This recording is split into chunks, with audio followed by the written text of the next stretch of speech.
নাগরী রে ও নাগরী আমি যখন তাকে দেখলাম নয়নে সখী কটাক্ষে দেখি নয়নে সখী কটাক্ষে দেখি সে যখন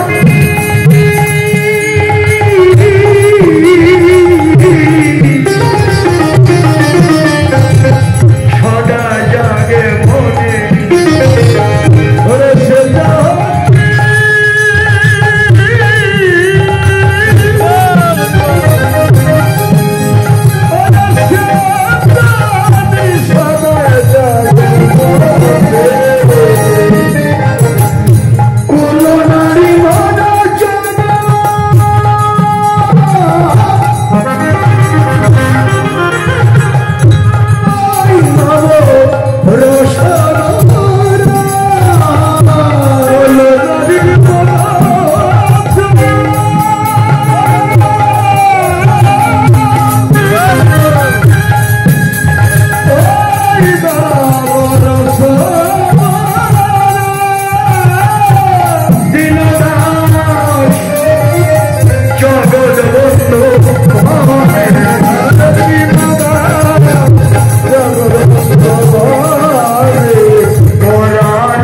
দিব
হচ্ছে গৌরের রূপ।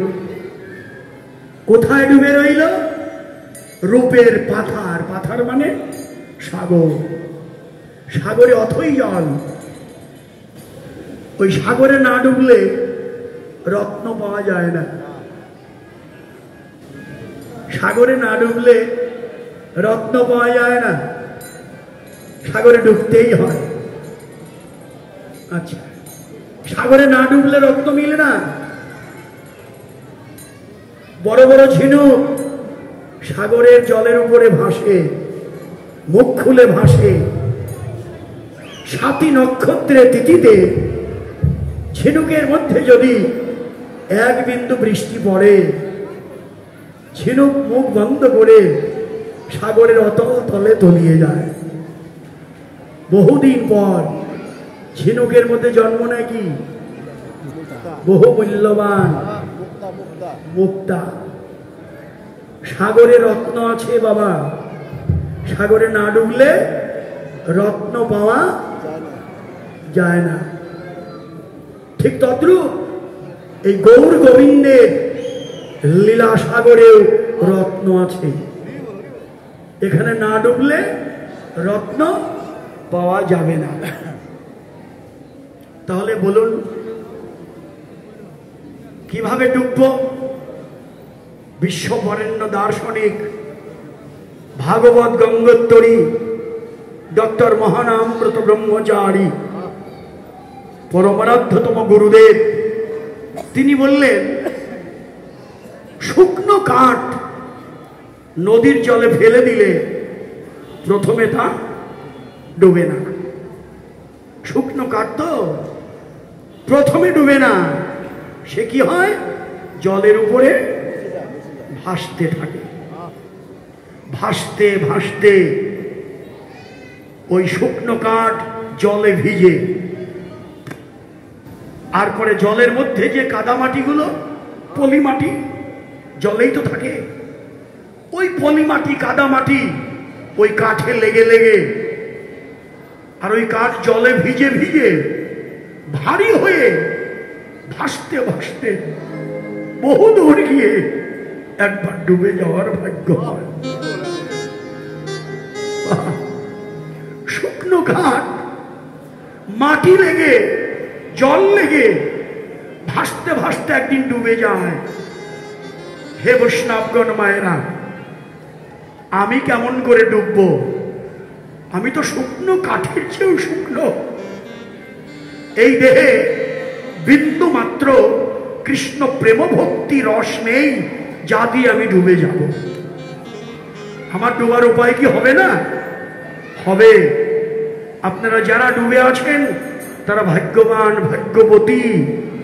আমার মতো এখনো যাদের ডোবা হলো না, আমাদেরকেও ভাসতে হবে, ঝাঁপিয়ে পড়তে হবে।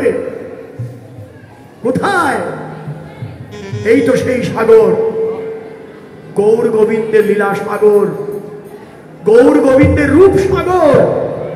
এই সাগরে আমাদের ঝাঁপিয়ে পড়তে হবে। ঝাঁপিয়ে পড়ে এই দেহে জল আর মাটি, সে সব এখানেই আছে। মাটি হলো শ্রেষ্ঠ মাটি, সাধুগুরু বৈষ্ণবের চরণ ধুলি। আর জল যার যার নয়নের জল। এই ভক্তের চরণ ধুলি, নয়নের জল লেগে লেগে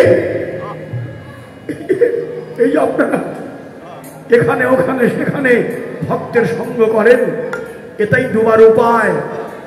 আমার এই কঠিন দেহ শুষ্ক মরুভূমিতে ভক্তের চরণ ধুলি লেগে লেগে যদি একদিন নয়নের জল না হতে পারে, এই দেহ ভারী হয়ে একদিন ডুবে যাব।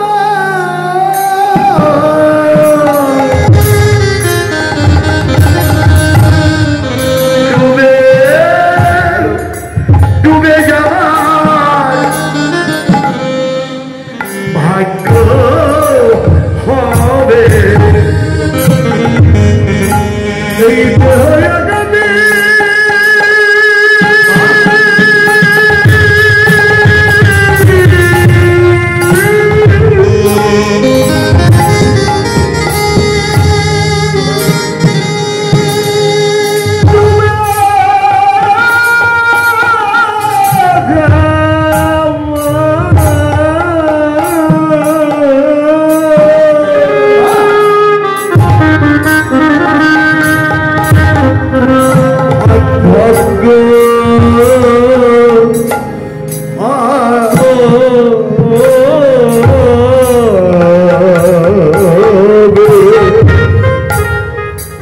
এই ভক্তের